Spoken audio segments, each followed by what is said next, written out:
Bonjour la famille, profitez de ce moment de détente avec de charmantes histoires, n'oubliez pas de vous abonner et de partager vos réflexions dans la section des commentaires.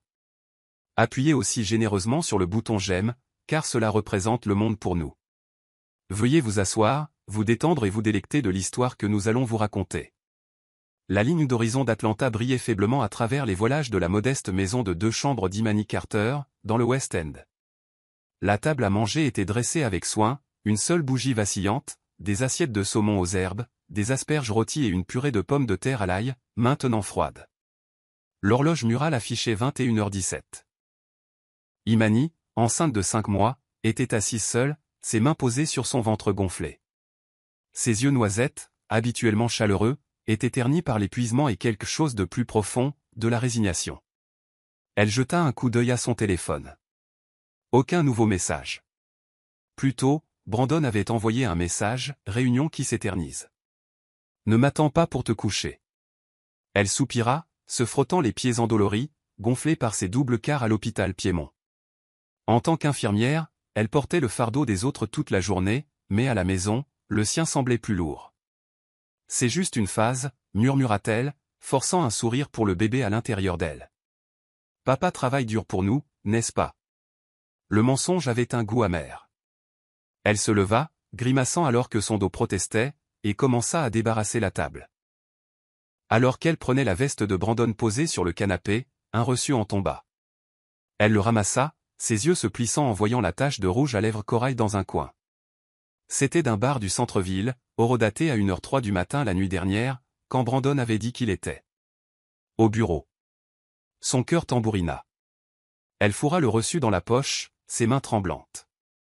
La porte d'entrée s'ouvrit en grinçant. Brandon entra tranquillement, son blazer sur mesure déboutonné, son charme aussi naturel que jamais. « Salut ma puce », dit-il, la regardant à peine en enlevant ses mocassins. Son eau de Cologne était forte, inhabituelle. « Le dîner est froid », dit Imani, la voix tendue. Elle se tenait près de l'évier, serrant le comptoir. « Ah, tu n'aurais pas dû attendre. » Il lança ce sourire désarmant, celui qui la faisait fondre autrefois. « Le travail a été fou. Tu sais ce que c'est. » Elle se tourna, ses yeux cherchant les siens. « Quel genre de travail te garde jusqu'à 1h du matin dans un bar ?» Son sourire vacilla, mais il se reprit rapidement. « Un bar ? Non, c'était un dîner avec un client. »« Tu t'inquiètes pour rien, Imani. » Il s'approcha, effleurant sa joue. « Tu as besoin de te détendre. » Pour le bébé. Elle s'éloigna. « Ne fais pas ça. Ne me fais pas passer pour une folle. » Imani, allez. Il soupira, desserrant sa cravate. « Je me défonce pour nous. Tu penses que j'aime ces nuits tardives? Alors pourquoi y a-t-il du rouge à lèvres sur ton reçu ?» Les mots sortirent avant qu'elle ne puisse les retenir. Brandon se figea, puis gloussa. « Du rouge à lèvres? Ma puce, tu es folle. C'est probablement une serveuse qui m'a bousculé. Tu sais comment sont ces endroits. » Il se dirigea vers le réfrigérateur, attrapant une bière. « Je suis crevé. On ne va pas faire ça ce soir. » Imani fixa son dos, sa gorge se serrant. Elle voulait crier, exiger des réponses, mais le poids de sa grossesse, son épuisement et des années à ravaler ses doutes la firent taire. « Je vais me coucher », murmura-t-elle en s'éloignant. Dans leur chambre, elle s'assit sur le bord du matelas, fixant la photo d'échographie scotchée au miroir. Un minuscule profil, son petit garçon. « Nous sommes assez, nous deux », murmura-t-elle, se frottant le ventre. Mais en se couchant, la froideur du lit vide reflétait le froid dans son cœur. Elle n'entendit pas Brandon se coucher cette nuit-là. Le dimanche matin, à l'église baptiste Griterhope, les couleurs et les sons éclataient. Des femmes au chapeau à large bord se balançaient au son de la chanson du chœur, Blessed Assurance. Imani était assise sur le 3e banc, sa robe bleu marine épousant son ventre arrondi. Brandon était à côté d'elle, faisant défiler son téléphone, son visage éclairé par l'éclat de l'écran. Elle le poussa. « Range-le », murmura-t-elle. Il sourit narquoisement, glissant son téléphone dans sa poche. « Détends-toi, ma puce. Je suis là, non ?» Le sermon se termina, et la congrégation se répandit dans la salle de rassemblement pour prendre un café et des potins. Imani se tenait près de la table des desserts, sirotant de la limonade, lorsque sœur Margaret s'approcha. Brandon est un homme si bon, roucoula-t-elle, tapotant le bras d'Imani. Tu es bénie, chérie. Imani força un sourire. Merci, ma sœur. Ses yeux se posèrent sur Brandon, riant avec un groupe de diacres de l'autre côté de la pièce. Puis elle la vit. Tiana Moore, se pavanant comme si l'endroit lui appartenait. Ses stilettos rouges claquaient sur le parquet, ses créoles en or captant la lumière. Elle serra Brandon dans ses bras, sa main s'attardant sur son bras. L'estomac d'Imani se tordit. C'est qui? Nia Monroe, la meilleure amie d'Imani, apparut à ses côtés, sa tresse se balançant alors qu'elle suivait le regard d'Imani. Je ne sais pas, mentit Imani, la voix basse. Elle avait déjà vu Tiana, lors d'événements de réseautage de Brandon. Toujours trop proche, trop familière. Nia claqua sa langue. Ma fille, elle a une énergie de petite amie illégitime. Tu ferais mieux de vérifier ça. Arrête, dit Imani, mais son sourire était fragile. Le rire de Tiana résonna, fort et délibéré, alors qu'elle secouait ses cheveux et se penchait vers Brandon. Il ne s'écarta pas. Plus tard, sur le parking de l'église, Imani l'affronta. Qui est Tiana, Brandon? Et ne ment pas, il s'appuya contre sa BMW, les bras croisés. C'est une associée. Pourquoi tu t'énerves? Les associés ne s'enlacent pas comme ça, lança Imani. Je ne suis pas aveugle. Brandon soupira, se pinçant l'arête du nez. Imani, tu es enceinte et hormonale. Ne fais pas toute une histoire. Tiana est juste. Bruyante. C'est son style. Son style. La voix d'Imani s'éleva. Tu me prends pour une idiote? Baisse la voix, siffla-t-il, regardant autour de lui. Tu me mets dans l'embarras. Je te mets dans l'embarras? Les larmes lui montèrent aux yeux. Je suis ta femme, Brandon. Agi comme tel, il s'approcha, sa voix s'adoucissant. Je suis désolé, d'accord? Je vais la garder à distance. Promis. Il embrassa son front, mais cela semblait vide. Cette nuit-là, alors qu'Imani restait éveillée, le sourire suffisant de Tiana la hantait. Elle se sentait comme un fantôme dans son propre mariage, s'effaçant en arrière-plan pendant que Brandon brillait.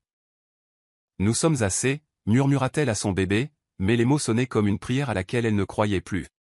La salle d'échographie à l'hôpital Piémont était sombre, le bourdonnement de la machine remplissant le silence. Imani était allongée sur la table d'examen, ses mains jointes sur son ventre. C'était l'échographie 4D, la première image claire du visage de son petit garçon. Elle avait envoyé 2 SMS à Brandon. Rendez-vous à 14 heures. S'il te plaît, sois là. Il avait répondu, je suis là pour toi, ma puce. L'horloge affichait 14h45. L'infirmière Janice, une femme gentille avec des tresses grisonnantes, serra la main d'Imani. Il est probablement coincé dans les embouteillages, ma chérie. Commençons. Imani hocha la tête, la gorge serrée. Le gel était froid sur sa peau alors que Janice déplaçait la sonde. L'écran vacilla, révélant un minuscule nez, des lèvres pincées et des joues potelées. Regarde-le, dit Janice en souriant. Il a ton menton. Les yeux d'Imani se remplirent de larmes. Il est parfait. Elle serra son téléphone, souhaitant qu'il vibre. Il ne le fit pas. Après le rendez-vous, Janice imprima la photo d'échographie. Tu te débrouilles très bien, Imani, dit-elle doucement. Mais tu as besoin de repos. Le stress n'est pas bon pour toi ou le bébé. Je sais, murmura Imani, fixant l'image. Sur le parking de l'hôpital, elle s'assit dans sa voiture, les larmes coulant sur son visage. Elle composa le numéro de Brandon. Messagerie vocale. Tu l'as manqué, dit-elle, sa voix se brisant. Le visage de notre fils, Brandon. Où étais-tu? Cette nuit-là, il rentra à 23 heures, empestant le parfum. Imani était assise sur le canapé, la photo d'échographie sur ses genoux. Où étais-tu? Demanda-t-elle, sa voix monocorde. La réunion s'est éternisée, dit-il, desserrant sa cravate. Tu sais comment sont les clients. Elle leva la photo. C'était aujourd'hui. Tu avais promis. Il y jeta un coup d'œil, puis détourna le regard. Je suis désolé, Imani.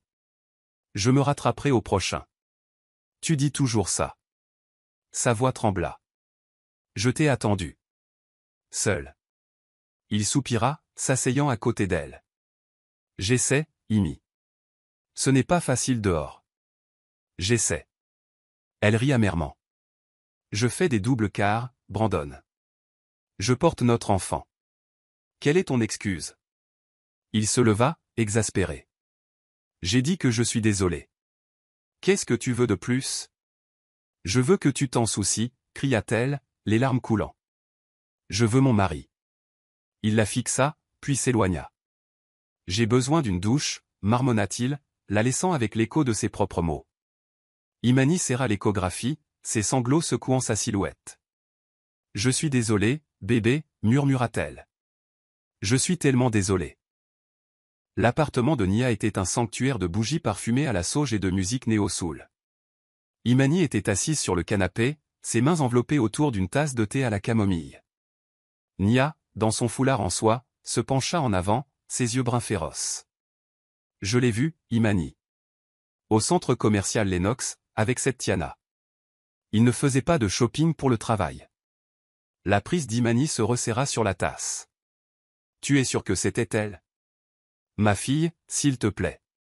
Cheveux rouges, rire bruyant, accroché à son bras comme un sac à main bon marché? C'était elle.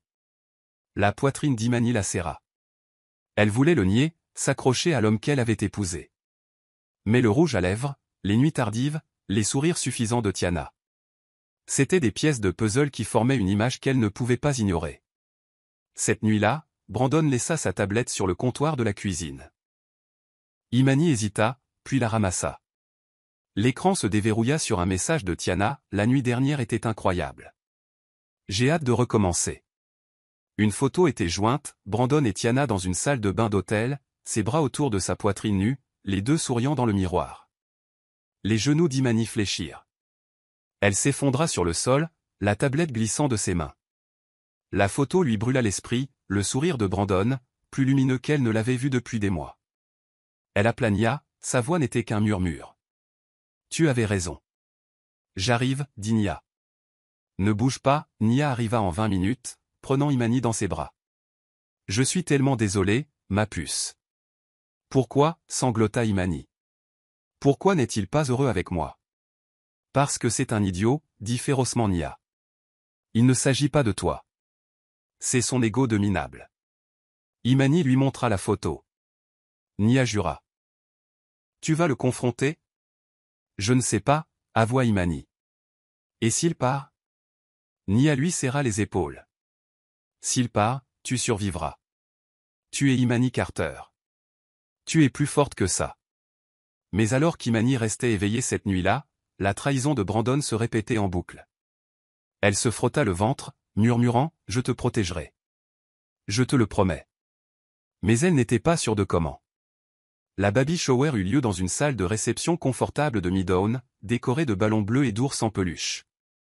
Les collègues d'Imani s'étaient surpassés, empilant les cadeaux en hauteur. Elle était assise dans une chaise en osier, une couronne de fleurs sur la tête, forçant des sourires alors que les caméras flashaient. Son cœur n'y était pas. Brandon avait promis d'être là à 15h. Il était 16h15. Nia se pencha vers elle. Il arrive. Il a dit que oui, murmura Imani, ses yeux sur la porte. À 16h30, Brandon entra, avec Tiana. Elle portait une robe jaune moulante, son rire coupant le brouhaha. Les collègues d'Imani échangèrent des regards. Brandon s'approcha, souriant. Désolé pour le retard, ma puce. Tiana est une amie de la famille. Elle voulait célébrer avec nous. La vision d'Imani se brouilla. Amie de la famille, murmura-t-elle.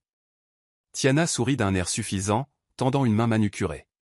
Félicitations, ma belle. Tu rayonnes. Imani ne prit pas sa main. La pièce semblait trop petite, trop bruyante. Son estomac se tordit. J'ai besoin d'air, murmura-t-elle, les poussant du coude. Sur le parking, elle s'appuya contre sa voiture, haletant. Nia la suivit. Imani, ça va? Je n'arrive plus à respirer, dit Imani, serrant son ventre. Une douleur aiguë la traversa. Elle poussa un cri, ses jambes cédant. J'appelle le 911, dit Nia, composant frénétiquement. Le trajet en ambulance fut un flou de sirènes et de douleurs. À l'hôpital, Imani serra la main de Nia alors que les infirmières se précipitaient autour d'elle. « Mon bébé » murmura-t-elle. « S'il vous plaît, sauvez mon bébé. » Quelques heures plus tard, elle se réveilla dans une pièce stérile, Nia à ses côtés. Brandon n'était pas là. Le docteur Morrison entra, le visage grave. « Imani » dit-elle doucement. « Je suis tellement désolée. Vous avez perdu le bébé. » Le cri d'Imani résonna dans le couloir. Nia la serra dans ses bras alors qu'elle sanglotait, son monde s'effondrant. Lorsque Brandon arriva enfin, ses yeux étaient secs. « Qu'est-ce qui s'est passé » demanda-t-il, sa voix distante. Imani ne pouvait pas parler. Elle le fixa, l'homme qu'elle avait aimé, maintenant un étranger. Le sourire suffisant de Tiana, ses mensonges, le visage de son bébé, il tourbillonnait dans son esprit. Elle se détourna, son chagrin était un mur qu'il ne pouvait pas franchir. La chambre d'hôpital était une cage stérile, ses murs beiges se refermant sur Imani Carter. La pompe intraveineuse émettait un bip régulier, un métronome cruel pour son monde qui s'effondrait. Elle était allongée dans le lit, son corps vidé, ses mains serrant la fine couverture comme si elle pouvait l'ancrer. La douleur dans son abdomen s'était estompée, mais la douleur dans sa poitrine était un feu de forêt. Le visage de l'infirmière Janice, ruisselant de larmes, restait dans son esprit, mais ce furent les mots du docteur Morrison qui résonnèrent. « Imani, je suis tellement désolé. Vous avez perdu le bébé. » Nia Munro était assise à côté d'elle, lui serrant la main. « Je suis là, Imani, » murmura-t-elle, sa voix se brisant. « Tu n'as pas à traverser ça seule. » Les yeux d'Imani, rouges et gonflés, fixaient le plafond. « Il est parti, Nia, » dit-elle, sa voix n'était plus qu'un fantôme d'elle-même. « Mon petit garçon. J'ai vu son visage. Il avait mon menton. » Les lèvres de Nia tremblèrent. « Je sais, ma puce. Je sais. » La porte s'ouvrit en grinçant. Brandon Carter entra, son blazer sur mesure froissé, ses yeux évitant les siens. Il se tint au pied du lit, les mains dans ses poches. « Qu'est-ce qui s'est passé » demanda-t-il, son ton monocorde, comme s'il s'enquérait d'une livraison manquée. Le regard d'Imani se posa sur lui. « Qu'est-ce qui s'est passé » Sa voix s'éleva, brute et déchiquetée. « J'ai perdu notre fils, Brandon. » « Où étais-tu » Il se déplaça, jetant un coup d'œil au sol. « J'étais en train de gérer des affaires. Je suis venu dès que j'ai entendu. » « Affaires. » Imani rit, un son amer et brisé. « Je me vidais de mon sang sur un parking, et tu étais. » « Quoi ?» Avec elle. Les yeux de Nia se plissèrent. « Tu devrais commencer à parler clairement, Brandon. » Il leva les mains. « Imani, ne fais pas ça. Pas maintenant. Je suis là, non ? Non, tu ne le es pas. » Le cri d'Imani déchira la pièce. « Tu n'étais pas à l'échographie. Tu n'étais pas à la baby shower. Tu n'étais pas là quand notre bébé. » Sa voix se brisa, les larmes coulant sur son visage. « Tu n'as pas le droit d'arriver maintenant et d'agir comme si tu t'en souciais. » La mâchoire de Brandon se serra. « Je suis désolé, d'accord ? C'est difficile pour moi aussi. Difficile pour toi. » Imani se redressa, grimaçant alors que la pompe intraveineuse tirait sur son bras. « Je l'ai porté. Je l'ai senti. Tu n'as même pas demandé son nom. » Le silence de Brandon était assourdissant. Nia se leva, sa voix basse et dangereuse. « Sors. Brandon. » Elle n'a pas besoin de ça en ce moment. Il hésita, puis se tourna pour partir. À la porte, il s'arrêta. « On parlera plus tard, Imani. » La porte se referma derrière lui. Imani s'effondra en sanglotant. Nia monta sur le lit, l'enlaçant. « Il ne te mérite pas, » murmura Nia. « Tu m'entends ? Tu es plus forte que cette douleur. » Mais Imani ne se sentait pas forte. Elle se sentait comme une coquille vide, ses rêves de maternité brisés. Elle serra la photo d'échographie, glissée dans sa chemise d'hôpital, et murmura « Je suis tellement désolée, bébé.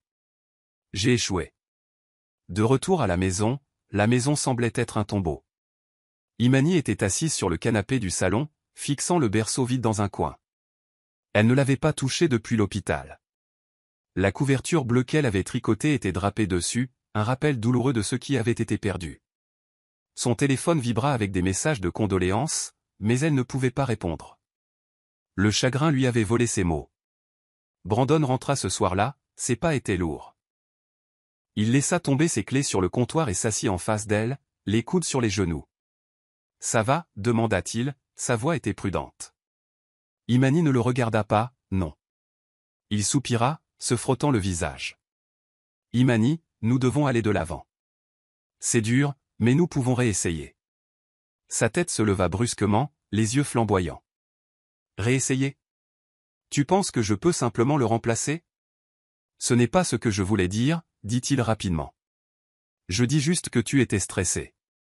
À faire ces longs quarts, toujours à t'inquiéter. C'est peut-être pour ça. Arrête. La voix d'Imani était un fouet. N'ose pas me blâmer. Je ne te blâme pas, dit-il, mais son ton était défensif. Je dis juste que tu étais sous beaucoup de pression. Ça arrive. Imani se leva, ses mains tremblantes. Ça arrive. Mon fils est mort, Brandon. Parce que j'étais stressé, ou parce que tu n'étais jamais là. Parce que je portais ce mariage seul. Il se pencha en arrière, exaspéré. Je me défonce pour nous, Imani. Tu penses que je ne ressens pas ça? Alors montre-le. Cria-t-elle. Pleure. Crie. Ressens quelque chose. Tu n'es même pas venu à l'hôpital avant des heures plus tard. Où étais-tu? Il détourna le regard, la mâchoire serrée. J'avais besoin de me vider la tête. Avec Tiana? Le nom s'échappa comme du venin. Les yeux de Brandon s'écarquillèrent, mais il se reprit. Tu es paranoïaque. C'est pour ça que tu es stressé. Tu inventes des choses. Le rire d'Imani était creux. Je ne suis pas folle, Brandon. Je sais ce que j'ai vu à la baby shower. Je te connais. Il se leva, la dominant de toute sa hauteur. Tu veux continuer à lancer des accusations? Très bien. Je m'en vais. Il attrapa ses clés et se précipita vers la porte. Où vas-tu? Appela-t-elle, sa voix se brisant. J'ai besoin d'espace, dit-il sans se retourner. La porte claqua. Imani s'effondra sur le sol, ses sanglots résonnant dans la maison vide. Elle serra son ventre, là où son bébé se trouvait. Je suis seule, murmura-t-elle. Mon Dieu, je suis tellement seule. 3 jours plus tard, Imani était assise à sa table de cuisine, faisant défiler Instagram pour se distraire. Son fil était un flou d'annonces de bébés et de photos de vacances, chacune un coup de couteau dans son cœur. Puis elle le vit. La publication de Tiana. Un Brandon torse nu, affalé sur un canapé, son bras posé sur lui, avec la légende « Roi imperturbable couronné ». Les commentaires étaient pires. L'un d'eux disait « Eh, j'ai entendu dire que sa femme a eu cette petite fausse couche tragique. Je suppose qu'il a choisi une meilleure version. » Les mains d'Imani tremblèrent alors qu'elle cliquait sur le profil.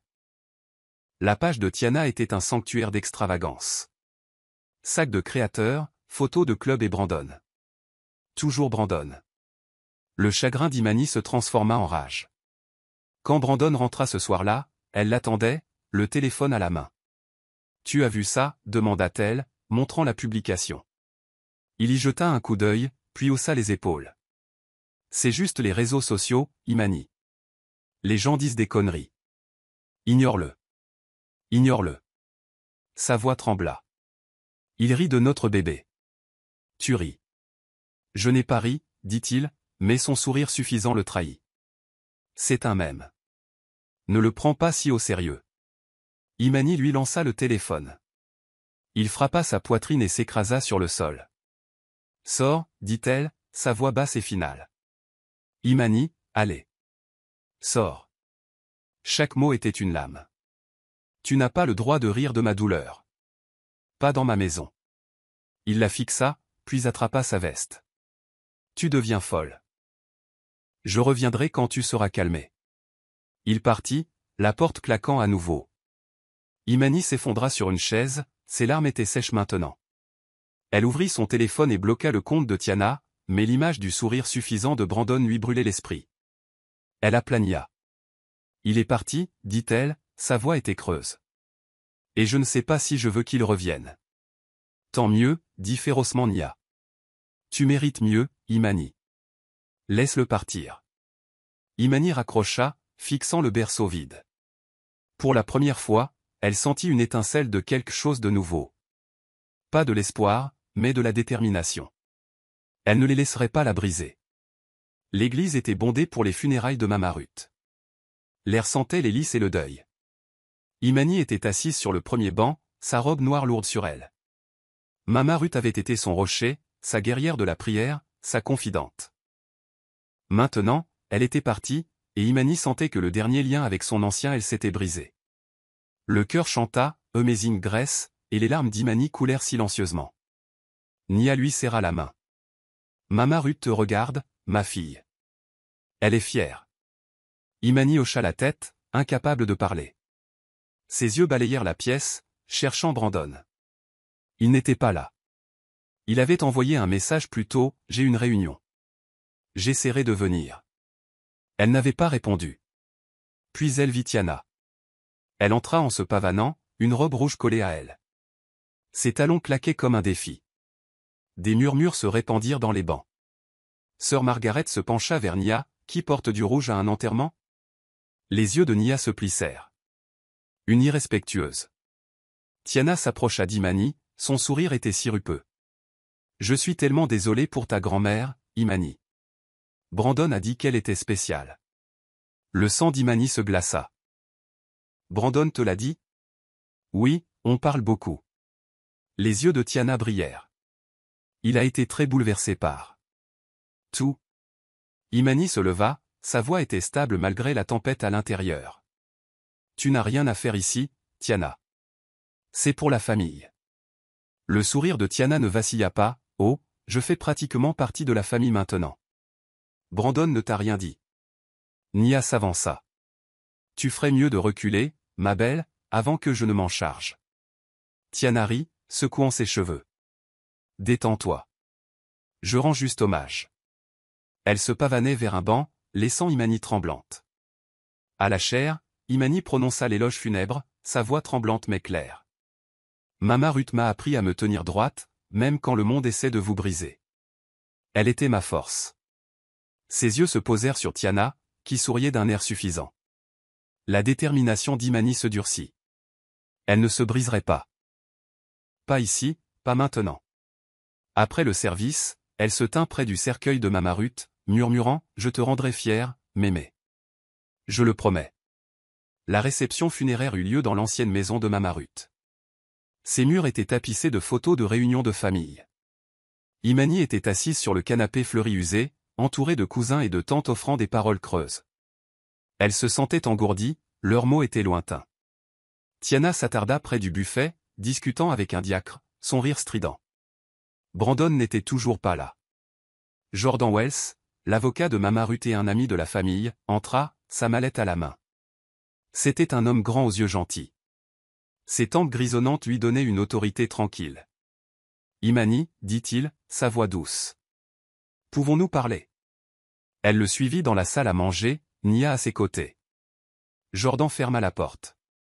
Votre grand-mère vous a laissé quelque chose. Une lettre. Et le contrôle de sa succession. Imani cligna des yeux. Une succession? Mama Ruth vivait modestement. Quelle succession? Jordan ouvrit sa mallette, sortant une enveloppe scellée et une pile de documents. Ruth possédait 10 propriétés locatives à Atlanta. Elle vous les a laissées, ainsi qu'un fonds fiduciaire de 800 000 $. Le souffle d'Imani se coupa. 800 000, quoi? La mâchoire de Nia tomba. Un instant. Mama Ruth était riche comme ça? Jordan sourit faiblement. C'était une femme astucieuse. Elle a économisé chaque centime. Elle a investi sagement. Elle voulait que vous l'ayez, Imani. Elle a dit que vous sauriez quoi faire. Imani ouvrit la lettre, ses mains tremblantes. L'écriture de Mama Ruth était audacieuse, familière. Tu n'es pas faible, ma puce. Tu es de l'or. Ils ont pris ta lumière. Maintenant, reprends-la. Des larmes coulèrent sur les joues d'Imani. Elle savait, murmura-t-elle. Elle savait que j'en aurais besoin. Jordan hocha la tête. Elle croyait en vous. Elle l'a toujours fait. Dehors, le rire de Tiana perça l'air. La prise d'Imani se resserra sur la lettre. Qu'est-ce qui se passe si Brandon essaie de réclamer une partie de cela, demanda-t-elle. Les yeux de Jordan se durcirent. Ruth a été claire. La succession est à vous seul. Blindé. Il n'obtiendra rien. Nia sourit. C'est vrai. Qu'il essaie. Imani regarda les documents, puis la lettre de Mama Ruth. Pour la première fois depuis des semaines, elle sentit une étincelle de pouvoir. Merci, Jordan, dit-elle, sa voix était stable. Je suis prête à commencer. Alors qu'elle rejoignait la réception, Imani croisa le regard de Tiana. Le sourire suffisant était toujours là, mais le regard d'Imani était différent maintenant, inflexible. Elle n'était plus la femme brisée. Mama Ruth lui avait donné une bouée de sauvetage, et elle n'allait pas la gaspiller. L'air dans la vieille maison de Mama Ruth était épais de l'odeur de lavande et de souvenirs. Imani Carter était assise à la table à manger, la même où sa grand-mère lui avait appris à tresser la pâte de pain de maïs quand elle était enfant. La lettre de Mama Ruth était ouverte devant elle, ces mots une bouée de sauvetage dans son océan de chagrin. Tu n'es pas faible, ma puce. Tu es de l'or. Ils ont pris ta lumière. Maintenant, reprends-la. À côté, l'acte de propriété de 10 propriétés locatives et un relevé de compte bancaire de 800 000 $ la regardaient, irréels. Les mains d'Imani tremblèrent alors qu'elle traçait l'écriture de sa grand-mère. Nia Monroe était appuyée contre le chambranle de la porte, ses tresses attachées en chignon, ses yeux doux mais féroces. Ça va, Imani? C'est beaucoup à assimiler. La voix d'Imani n'était qu'un murmure. Elle savait, Nia. Elle savait que j'en aurais besoin. Comme si elle avait vu tout ça venir. Brandon, le bébé, tout. Nia s'assit en face d'elle, tendant la main pour la sienne. Mama Ruth était une prophétesse en robe de chambre. Elle a toujours dit que tu étais plus forte que tu ne le savais. Je ne me sens pas forte, avoua Imani, ses yeux noisettes brillants. Je me sens brisée. J'ai perdu mon fils. Mon mari est un menteur. Et maintenant ça. Elle fit un geste vers les documents. Qu'est-ce que je suis censé faire avec ça? Tu construis, dit fermement Nia. Mama Ruth ne t'a pas laissé ça pour que tu restes assise dessus. Elle t'a donné le pouvoir, ma fille. Utilise-le. Jordan Wells, l'avocat de la famille, entra avec un verre de thé glacé. Ses tempes grisonnantes captaient la lumière alors qu'il posait le verre. Nia a raison, Imani. Ruth l'a fait exprès. Ses propriétés, elle les a gérées elle-même, les a gardées en parfait état. Elles sont à toi de les gérer maintenant. Imani secoua la tête. Je suis infirmière, Jordan. Je ne connais rien à l'immobilier. Tu apprendras, dit-il, sa voix était stable. Ruth a laissé des instructions. Elle voulait que tu rencontres sa gestionnaire immobilière, Madame Clara, demain. Elle t'expliquera tout. Imani regarda la lettre à nouveau. Elle dit que je suis de l'or, mais j'ai été invisible tout au long de mon mariage. Comment puis-je même commencer? Nia se pencha en avant, sa voix féroce. Tu commences par la croire. Brandon a terni ta lumière, mais il ne l'a pas éteinte. Tu es toujours là, Imani. Ça, c'est du pouvoir. Jordan hocha la tête. Ruth croyait que tu pouvais le faire. Elle m'a dit l'année dernière, Imani a le feu en elle. La vie va la tester, mais elle se relèvera. Les larmes d'Imani coulèrent, mais ce n'était plus seulement du chagrin maintenant. Il y avait une étincelle. Petite, fragile, mais réelle. D'accord, dit-elle, sa voix plus ferme. Je vais rencontrer Madame Clara. Je vais essayer. Nia sourit. C'est ma fille. Mama Ruth va te faire diriger ces rues d'Atlanta comme une chef. Imani parvint à un petit rire, le premier depuis des semaines. Elle plia la lettre soigneusement, la glissant dans son sac à main. Dehors, la ligne d'horizon d'Atlanta brillait, et pour la première fois, Imani sentit qu'elle pourrait y avoir une place pour elle. Le bureau de la gestionnaire immobilière était un petit espace encombré dans l'est d'Atlanta, rempli de dossiers et d'une légère odeur de café. Madame Clara, une femme filiforme aux boucles argentées et aux yeux vifs, étala une carte sur son bureau, marquant 10 propriétés en rouge. Imani était assise en face d'elle, serrant un bloc-notes, son cœur battant. Elle avait à peine dormi, la lettre de Mama Ruth lui revenait en tête. « Celles-ci sont à vous maintenant, dit Madame Clara, tapotant la carte. 3 duplex, 4 maisons individuelles, 3 condos. Tous occupés, de bons locataires. Ruth était particulière, elle ne louait qu'à des gens qui payaient à temps. » Les yeux d'Imani s'écarquillèrent. Elle ne m'a jamais rien dit de tout ça. Clara sourit. Ruth était discrète. Elle a dit qu'elle gardait ça pour quand vous en auriez le plus besoin. On dirait que c'est maintenant. Imani griffonna des notes, la précision de son infirmière se manifestant. Comment est-ce que je gère ça? Je n'ai jamais rien fait de tel, Clara se pencha en arrière, l'évaluant. Vous commencez petit. Visitez les propriétés, rencontrez les locataires. Je m'occuperai des livres pour l'instant, mais vous devez apprendre les chiffres. Ruth vous a laissé une entreprise, pas un passe-temps. Imani hocha la tête, son estomac se tordant. Et si je me trompe? Vous ne vous tromperez pas, dit fermement Clara. Ruth a dit que vous étiez intelligente, mais que vous doutiez trop de vous-même. Je suis là pour vous aider, mais vous devez vous montrer. Plus tard dans la journée, Imani se rendit à la première propriété, un duplex soigné à Vine City. Elle se gara, ses mains serrant le volant. Nia, sur le siège passager, la poussa du coude. Tu as ça en main, patronne. Allons rencontrer ton empire. Imani rit nerveusement. Empire? Ma fille, j'essaie juste de ne pas m'évanouir. Elles frappèrent à la porte de la première unité. Une femme d'âge moyen, Madame Jenkins, répondit. Son tablier était saupoudré de farine. Vous êtes la petite fille de Ruth, demanda-t-elle, son sourire était chaleureux. Oui, madame, dit Imani. Je prends le relais. Madame Jenkins la serra dans ses bras. Ruth était une sainte. Elle réparait toujours les choses rapidement, ne haussait jamais le loyer. Vous avez son cœur, je peux le dire. La gorge d'Imani se serra. Je ferai de mon mieux pour l'honorer. De retour dans la voiture, Nia sourit. Tu vois, c'est naturel pour toi. Il t'aime déjà. C'est un seul locataire, dit Imani, mais elle sourit. J'ai peur, Nia. C'est énorme. Avoir peur signifie que tu avances, dit Nia.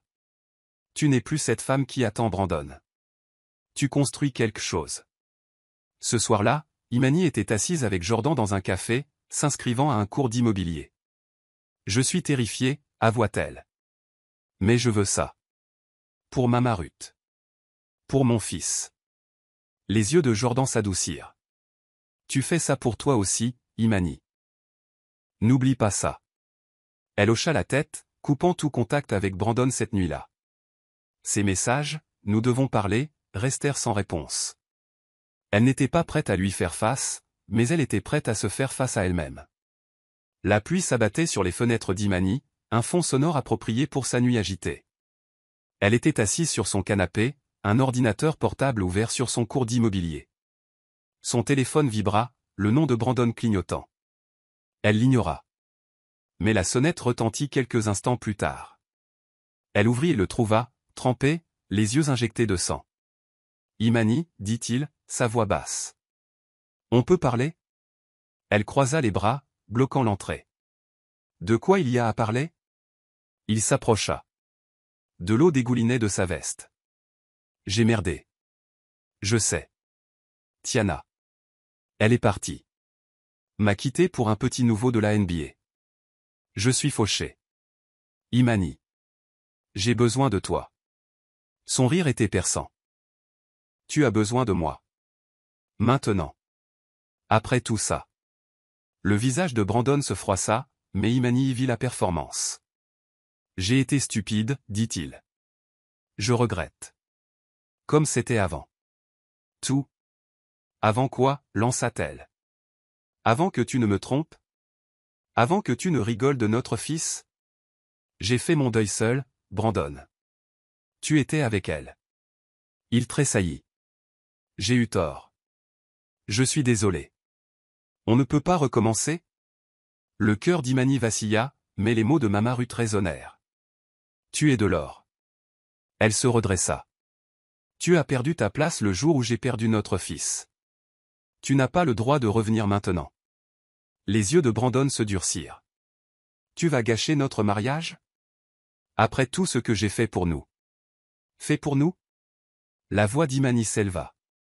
J'ai fait des doubles quarts pendant que tu faisais la fête. J'ai porté notre bébé pendant que tu mentais. Tu n'as rien fait d'autre que de me briser. Il recula, la pluie ruisselant sur son visage. Tu le regretteras, Imani. Tu as besoin de moi. Non. Dit-elle, sa voix stable. J'avais besoin d'un mari. Tu n'en as pas été un. Elle ferma la porte, ses mains tremblant mais sa détermination était ferme. Nia, qui écoutait depuis la cuisine, applaudit. C'est ma fille. Remets-le à sa place. Imani s'effondra sur le canapé, sa respiration était irrégulière. Ai-je été trop dur? Non, dit Nia, s'asseyant à côté d'elle. Tu as été honnête. Il n'a pas le droit de revenir, juste parce que Tiana l'a laissé tomber. Imani hocha la tête, fixant son ordinateur portable. Le cours d'immobilier ressemblait à une promesse, envers elle-même, envers son fils. Elle ne laisserait pas Brandon ternir sa lumière à nouveau.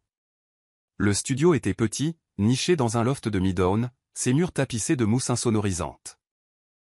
Imani était assise en face de Keisha, l'animatrice de Sister Selling, un podcast local pour les femmes noires. Le microphone planait comme un juge, mais le sourire chaleureux de Keisha apaisa les nerfs d'Imani.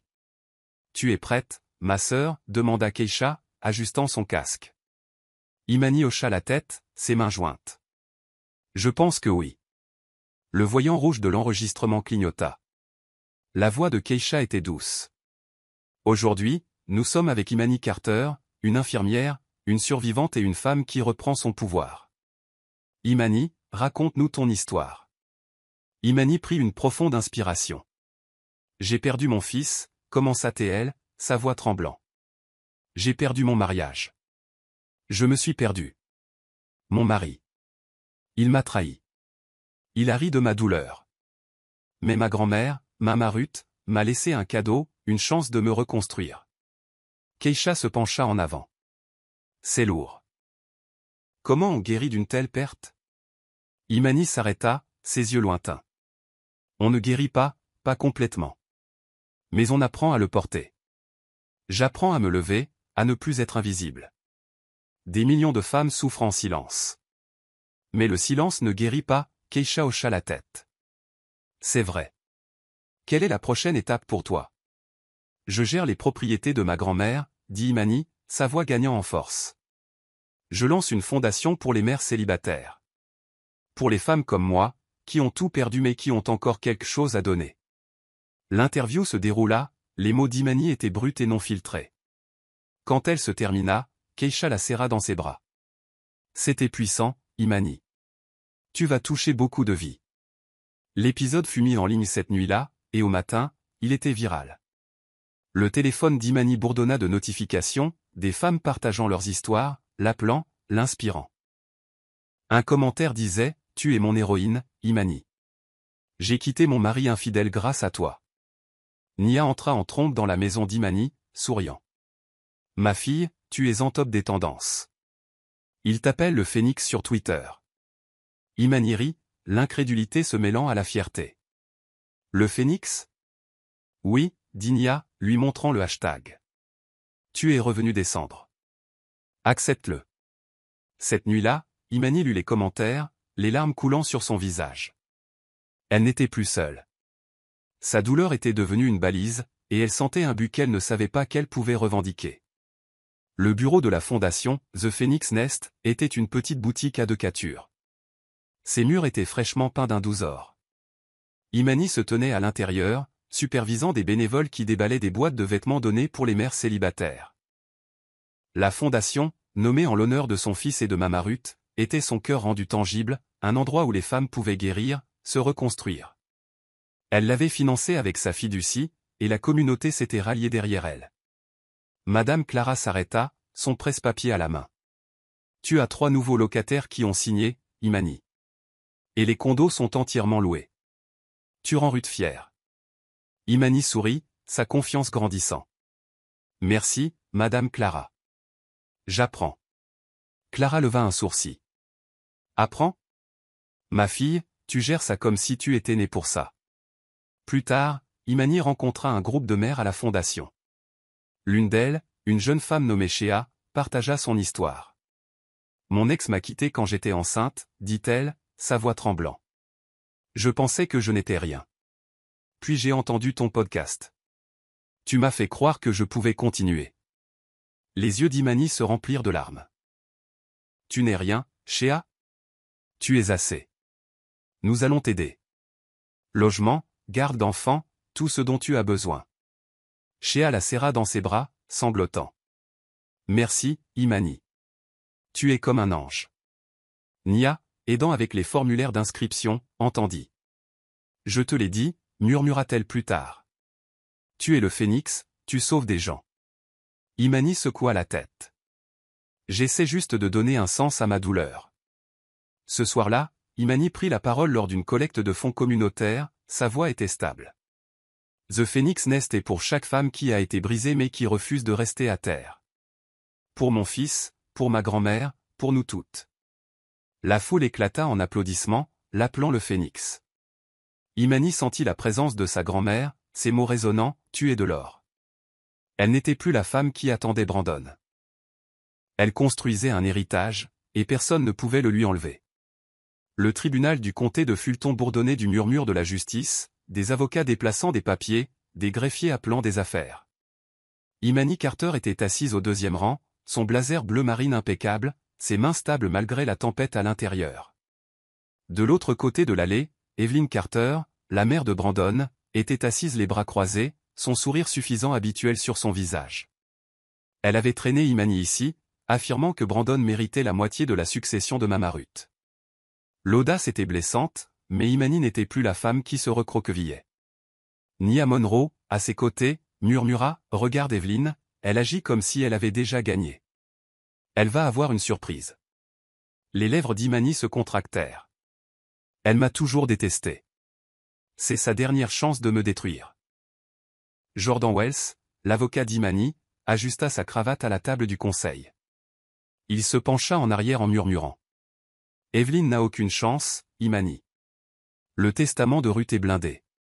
Fais-moi confiance. La juge, une femme sévère aux cheveux argentés, appela l'affaire. L'avocat d'Evelyn, un homme habile en costume à fines rayures, se leva.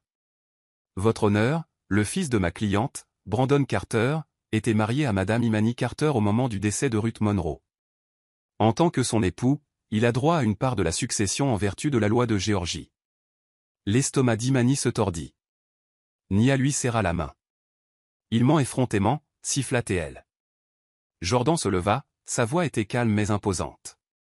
Votre honneur, le testament de Ruth Monroe nomme explicitement Imani Carter comme seul bénéficiaire. Les propriétés et la fiducie ont été placées dans un trust révocable, contournant la succession. Monsieur Carter n'a aucune revendication. Evelyn se pencha en avant, murmurant fort à son avocat. Cette fille ne mérite pas un sou. Elle a piégé mon fils. La juge frappa son marteau. Ordre, s'il vous plaît. Jordan présenta le testament, ses pages marquées de la signature audacieuse de Mama Ruth. Ruth Monroe a anticipé les interférences, dit-il, regardant Evelyn. Elle a inclus une clause de non-contestation. Toute tentative de contester le testament annule tout héritage potentiel.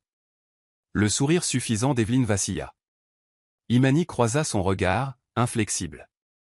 La juge examina les documents, son expression était illisible. Finalement, elle parla. Ce testament est clair et juridiquement contraignant.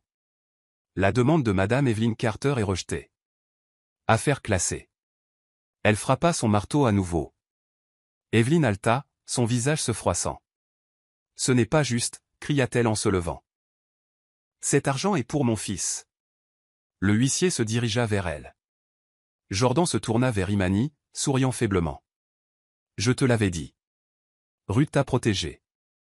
Dehors, Evelyn coinça Imani dans le couloir, sa voix venimeuse. Tu te crois maligne, à voler mon garçon? Tu vas payer pour ça. Imani s'approcha, sa voix basse et stable. Je n'ai rien volé, Evelyn. Mama Ruth m'a choisi. Toi et Brandon ne pouvez plus prendre ce qui est à moi.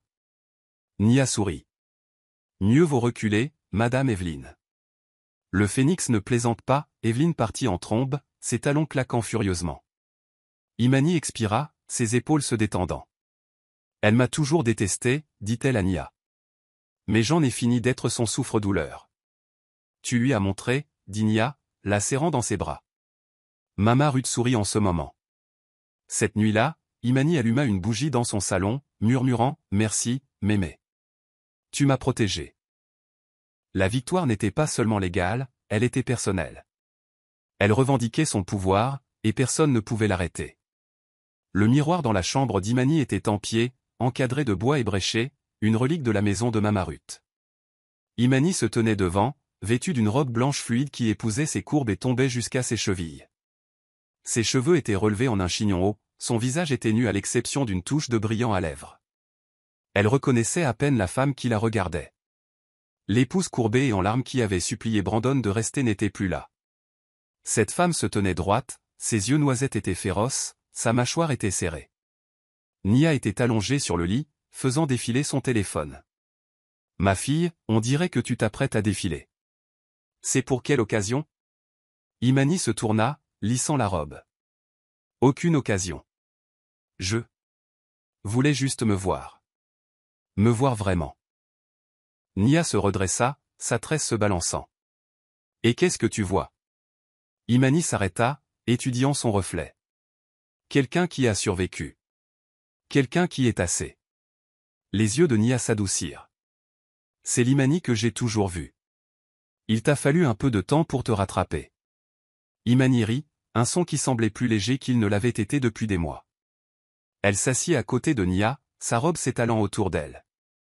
Avant, je me regardais dans ce miroir et je me détestais. Je pensais que je n'étais pas assez bien pour Brandon, pour notre bébé. J'ai l'impression de me réveiller.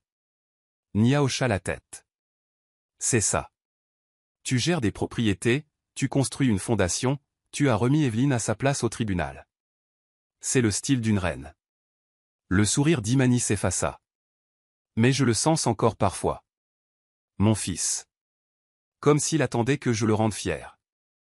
Nia lui prit la main. Il est fier, Imani. Tu transformes ta douleur en quelque chose de beau. The Phoenix Nest. C'est aussi son héritage. La sonnette retentit. C'était Madame Clara, la gestionnaire immobilière, avec un dossier de mise à jour des locataires. Elle entra, regardant la robe d'Imani. Regardez-vous, vous rayonnez comme une mariée. Qu'est-ce qui vous rend si radieuse? Imani rougit. Juste. L'impression d'être moi-même à nouveau. Clara lui tendit le dossier. Bien. Parce que ces locataires vous adorent. Madame Jenkins vous a envoyé un gobelet à la pêche, elle a dit que vous étiez le portrait craché de Ruth. Le cœur d'Imani se réchauffa. J'essaie de l'honorer. Vous faites plus qu'essayer, dit fermement Clara. Vous dirigez. Continuez. Après le départ de Clara, Imani retourna au miroir. Elle toucha la glace, murmurant. Je te vois maintenant, Imani. Je ne reviendrai pas en arrière. La femme dans le miroir hocha la tête. Prête pour la suite. L'appartement de Brandon Carter était loin de la vie qu'il affichait autrefois. Le studio à East Point sentait la pizza rassis et le regret. Ses murs étaient nus à l'exception d'une télévision fissurée et montée de travers. Il était assis sur un canapé affaissé, une bière à la main, les yeux rivés sur l'écran. Le visage d'Imani le remplissait, sa voix était stable alors qu'elle donnait une conférence TEDx intitulée « Enterrée vivante », mais affleurie quand même. Elle portait du blanc, sa présence était imposante, ses mots tranchant le statique de sa vie. La douleur a essayé de m'enterrer, dit Imani à l'écran. La perte, la trahison, le chagrin, ils ont creusé ma tombe. Mais je m'en suis sorti. Non pas pour eux, mais pour moi. La prise de Brandon se resserra sur la bouteille. La caméra fit un panoramique sur le public, leurs visages étaient absorbés, certains essuyant des larmes. Il se pencha en avant, cherchant une mention de lui, mais Imani ne prononça pas son nom. Elle n'en avait pas besoin. Sa force était une accusation de sa faiblesse. Son téléphone vibra, Tiana, encore. Il l'ignora. Elle l'avait quitté pour un joueur de basket, et maintenant elle revenait, sentant son désespoir. Il ouvrit Instagram à la place, faisant défiler la page d'Imani. Photo d'elle à The Phoenix Nest, avec des locataires, parlant lors d'événements. Le hashtag Le Phoenix était à la mode à côté de son nom. Les commentaires la louaient, reine. Inspiration. Incassable. Les yeux de Brandon piquèrent. Il jeta le téléphone de côté et se leva, faisant les 100 pas, elle avait besoin de moi, marmonna-t-il. Elle ne serait rien sans moi. Le mensonge avait un goût aigre. Il s'effondra sur le canapé, rejouant les mots d'Imani. Je me suis sorti de là. Il la voyait maintenant, la femme qu'il avait sous-estimée, celle qu'il avait trahie. Il attrapa son téléphone, composant son numéro. Messagerie vocale. Imani, dit-il, sa voix se brisant. Je suis désolé. Tu me manques. Appelle-moi. Il raccrocha, sachant qu'elle ne le ferait pas. La télévision passait en boucle la dernière phrase d'Imani, tu n'as pas besoin de leur permission pour fleurir. Brandon se cacha le visage dans ses mains, les larmes coulant. C'est lui qui était enterré maintenant, et elle s'envolait. Le banquet des Atlanta Community Awards eut lieu dans une salle de bal scintillante du centre-ville. Ses lustres projetaient une lumière dorée sur des tables drapées de lin blanc. Imani était assise à la table d'honneur, sa robe émeraude scintillait, sa plaque de la femme de l'année brillait à côté d'elle. La pièce bourdonnait d'admiration. Des politiciens, des activistes et des leaders communautaires trinquaient à son travail avec The Phoenix Nest. Elle sourit, mais son cœur s'emballa. Elle n'était pas encore habituée aux projecteurs. Nia, dans une robe rouge élégante, se pencha vers elle. Nerveuse, Phoenix? Parce que tu ressembles à de la royauté. Imani rit doucement. J'essaie juste de ne pas trébucher avec ses talons. C'est beaucoup. Tu l'as mérité, dit Nia. Regarde autour de toi. Ils sont là pour toi. Le maître de cérémonie monta sur scène, louant la résilience d'Imani. De la perte à l'héritage, Imani Carter est le phénix, qui se lève pour nous tous. La foule applaudit, scandant « Phénix ». Phénix. Les yeux d'Imani se remplirent de larmes. Elle se leva pour parler, mais un tumulte à l'arrière l'arrêta. Tiana Moore entra en titubant, sa robe dorée de travers, sa voix était pâteuse. « Où est Imani » cria-t-elle, attirant les regards. « Tu te crois meilleur que moi, hein ?» La sécurité se dirigea vers elle, mais Imani leva la main, sa voix était calme. « Laissez-la rester. Ça ne vaut pas la peine de faire une scène. » Tiana s'approcha en chancelant. Son mascara était délavé. « Tu as tout volé. Brandon, l'argent, la célébrité. Tu ne vaux rien. » La pièce devint silencieuse. Imani s'avança, son regard était inébranlable. « Je n'ai rien volé, Tiana. Toi et Brandon avez pris ma part. Mais je l'ai reprise. Tu te bats contre un fantôme. » Tiana se jeta en avant, mais la sécurité la saisit, la raccompagnant à la sortie alors qu'elle criait « Tu vas tomber, Imani. Tu verras. » Nia renifla. « C'est une épave. Tu vas bien. » Imani hocha la tête, retournant au podium. « Ça, dit-elle dans le micro, c'est ce qui arrive quand on essaie de ternir la lumière de quelqu'un d'autre. Ça vous brûle à la place. » La foule rugit, se levant pour applaudir. Plus tard, Imani était assise avec Nia, soufflant. « Je n'ai pas tressailli, dit-elle, presque pour elle-même. Je n'ai plus peur d'elle. Tu n'aurais jamais dû l'être, dit Nia. Tu es le phénix. Elle n'est que de la cendre. » Imani sourit, son cœur plus léger. Elle avait affronté son passé et avait gagné. Le salon d'Imani était calme, éclairé par des bougies vacillantes sur la table basse. Elle était assise sur le canapé, son téléphone à la main. Le message vocal de Brandon passait sur haut-parleur. Sa voix était rauque, désespérée. « Imani, je sais que j'ai merdé. Je te vois maintenant. À la télé, à la tête de tout. Je suis désolé. Tu me manques. Appelle-moi. » Elle fixa le téléphone, son cœur était stable. L'ancienne Imani se serait effondrée, mais le phénix ne le fit pas. Elle effaça le message vocal, son doigt était décisif. Nia, sirotant du vin en face d'elle, leva un sourcil. « C'est bien. » Imani hocha la tête. « C'est le cas. Je lui pardonne, Nia. Mais je ne reviens pas en arrière. Nia leva son verre. Oh pardon sans folie. Tu es une putain de reine. Imani rit, faisant teinter son verre. J'apprends. Jordan lui envoya un message. J'ai vu la conférence de presse. Tu as été imparable. Fier de toi. Imani sourit. Elle répondit, merci, ça compte beaucoup. Elle n'était pas prête à se lancer dans l'amour, mais les mots de Jordan la réchauffaient. Elle se leva, marchant vers la fenêtre. Les étoiles scintillaient au-dessus d'Atlanta, brillantes et infinies. Je te pardonne, murmura-t-elle, non pas à Brandon, mais à la douleur qu'elle avait portée. Mais je ne reviens pas, elle sentit la présence de Caleb, la force de Mama Ruth. Ils étaient avec elle, toujours. Nia la rejoignit, passant un bras autour de ses épaules. Et après, Phoenix? Les yeux d'Imani pétillèrent. Tout. Le centre, la fondation, peut-être même l'amour. Je n'ai pas fini de m'élever. Elles se tenaient ensemble, la ville était vivante au-delà d'elles. Le cœur d'Imani était plein. Non pas de douleur, mais de paix. Elle était le phénix, et son histoire ne faisait que commencer. Je suis content que vous soyez arrivés à la fin. J'espère que l'histoire vous a plu. N'hésitez pas à appuyer généreusement sur le bouton j'aime et à vous abonner pour plus de récits captivants comme celui-ci. Nous serions ravis de vous entendre. Quelle leçon avez-vous tiré de cette histoire? Partagez vos réflexions dans les commentaires ci-dessous. On se retrouve dans la prochaine histoire.